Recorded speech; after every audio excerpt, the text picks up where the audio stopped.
everyone, student nurse Clarissa here.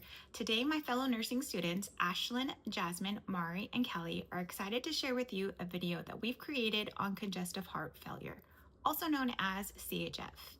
In this presentation, we break down the different types of heart failure, the signs and symptoms, key risk factors, as well as the prevalence and burden right here in San Joaquin County. We also review essential nursing management that explains what we as nurses can do to help support and educate our patients. To bring it all together, in the end, we've included a short role play scenario that ties all of these concepts together in a real world clinical situation. So stay tuned. We hope you enjoy and learn something valuable today. So now we're going to go over what causes heart failure. So we have left-sided heart failure and we have right-sided heart failure. So first we're going to start with the left-sided heart failure. It is the most common that we see, and this is going to be caused by coronary heart disease and chronic high blood pressure. So when we have high blood pressure for a long period of time, we're going to see this muscle, the left ventricle, is going to be bigger since it's pumping more blood at a higher pressure. So that's why we're going to see enlargement of the left side, which causes the congestive heart failure. So now that we understand the left-sided heart failure, for the right-sided heart failure, it usually comes after the left-sided heart failure, but it can also be caused by something called pulmonary hypertension, where we have excess pressure in the lungs. And when we have the left-sided heart failure, the right-sided heart failure usually follows because we have that excess in muscle mass on the left ventricle. So now we have to keep the blood that is in the pulmonary artery is going to stay in the right ventricle because it's getting so much resistance in the left ventricle. So since we have this deoxygenated blood going in through here, it goes to the pulmonary arteries, but since the left ventricle is increased in size, we're going to need to pump more, and then this side is going to increase in size because it is overcoming that high pressure that we have on the left ventricle. So some risk factors that we see with congestive heart failure is diabetes, smoking, obesity, older age, and sedentary lifestyle. Hi there, student nurse Ashlyn here. So I'm going to go ahead and talk to you about what to expect when coming to the emergency department or your doctor's office with congestive heart failure, okay? So I'm going to go ahead and we're going to ask you a health history. We're going to ask you about your past medical history, if you have any heart disease, your lifestyle. Are you a current smoker? Do you drink? Are you doing recreational drugs? Are you having a high salt diet? We're gonna ask you what medications you might be taking. Also, your weight, if you've been maybe experiencing a high weight just recently. Another thing that we're gonna do is we're gonna perform a physical head to toe assessment on you.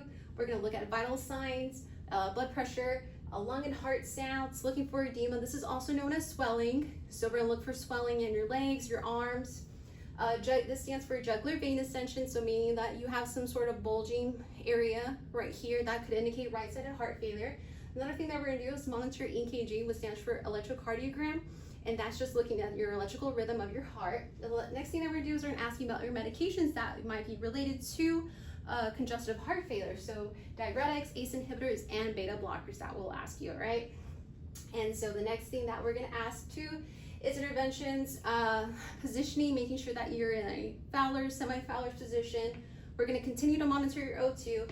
We're going to educate on a low sodium diet and a heart healthy diet, probably while you're with us and as you leave the hospital. The other thing that we're going to do is encourage you to stop smoking, and we're going to provide emotional support as these changes can be very difficult. All right, next I'm going to cover CHF exacerbation, and that is when the condition is getting worse or when you have a flare-up of it, okay?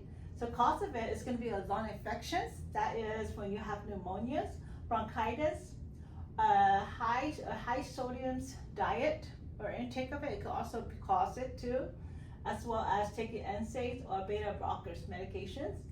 And if a patient completely stopped taking their CHF medications, that could also be a cause of it.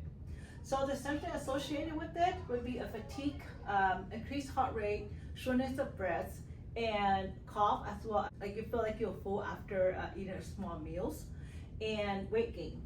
So diagnostic for it would be a physical exam, an X-ray to rule out other infections, and an echo to check the heart ejection fractions of the heart, okay, to see how well each the heart is pumping.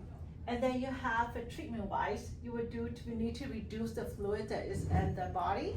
And to do that, you will all use the ultrafiltration therapy and also give the patients oxygen because of the shortness of breath. And then prescribe medications to remove the extra fluid that is in the body. It could be like a diuretic medication. And also take your antibiotics because if it's the cause is initiated by an infection, then you will need to take the antibiotics for it to cure it. Today we're going to be talking about congestive heart failure in San Joaquin County. So within our county, we have a higher hospitalization rate in comparison to other counties. For every 100,000 patients, 154 of those will be admitted with congestive heart failure, which is actually 10% greater than California's average. Different health disparities that would predispose these patients to congestive heart failure is living in poverty, having limited access to healthcare, being over the age of 65, being male, and African American. Today we're going to be reviewing a patient who has congestive heart failure. Specifically, I'm going to be looking at the respiratory and cardiac system. I'll also be noting my patient's extremities for excess fluid, what we call edema. Hi, my name is Jasmine. I'm a student nurse. What brings you in today? Well, I have CHF, also known as congestive heart failure, and I've been having some shortness of breath, chest pain. I've been feeling really weak when I do tasks. I can't even walk to the bathroom without feeling short of breath. I also been having a lot of weight gain, and I've been noticing that I'm a little bit swollen in my ankles. I'm so sorry to hear that. Do you mind if I take a look? Okay. So for a patient with congestive heart failure, it's very common for them to have chest pain, shortness of breath, and when they're doing certain activities to just become really tired quickly. So what I'm first going to do is just look at my patient respiratory effort. For somebody with CHF, you will see them sitting or leaning forward, what we call tripoding, accessory muscle use or like belly breathing. And I'm going to take a listen to her lungs. Ask my patient to take a deep breath.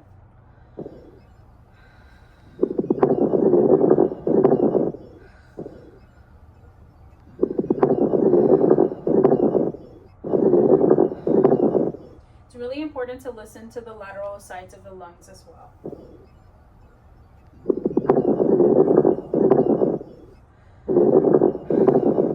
I'm going to listen to her back.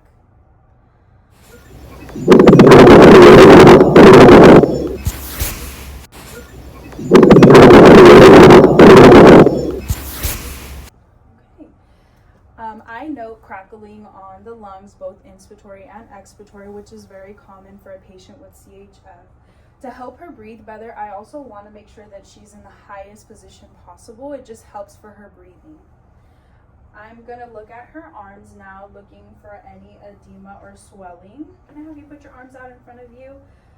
I'm going to put both my fingers on the sides, and I'm going to be feeling for pulses for a total of 1 minute. You should have a timer somewhere around, and you'll put it set for 1 minute, and you want to count, making sure that you feel a pulse on both sides of the arms, that it's equal, strong, and bilaterally. Okay, her pulses feel really well. I'm going to look at the lower extremities now, looking for any swelling in the legs, and I'm also going to be putting my 2 fingers and pressing down. Now, if I see that the patient's skin is not retracting to its normal state, I will note that there is excess fluid, what we call edema. And so for my patient here, I do see that. The last thing that I want to do is just look at the nail beds to see, for my capillary refill, to just see how well the blood is circulating in her fingertips. So you'll press down, and I'm going to count how long it took for the blood to go back into her finger. It's going to show pink after. So I see less than 2 seconds. I'm a student nurse. You have discharge orders, so I'm going to go over the educational discharge with you, okay? Okay. So just make sure that you know that you're here for CHF. And for that, when you go home, make sure that you are not taking a high sodium diet. no less than 2 grams per day. And make sure that you're weighing yourself every day, so that's because you know if you're retaining too much fluid. Make sure that you are also taking your medication as the doctor prescribed every day at the same time. All right. If you are a smoker, trying to quit, and also limit the amount of alcohol that you take. Okay. Do you have any questions for me? No questions. No question. All right. Okay. Thank you. Okay. So before you go home today, I'm gonna go over to the community resources for you to go over to, so that if you have any question, you can look it over. Okay. So it's gonna be the health plan of St. Joaquin. They have a lot of information there for CHF management as well as blood pressures and how to track it. And then they also have the American Heart Associations, and they also have a lot of good resources for you to read up on it too. Okay. Okay.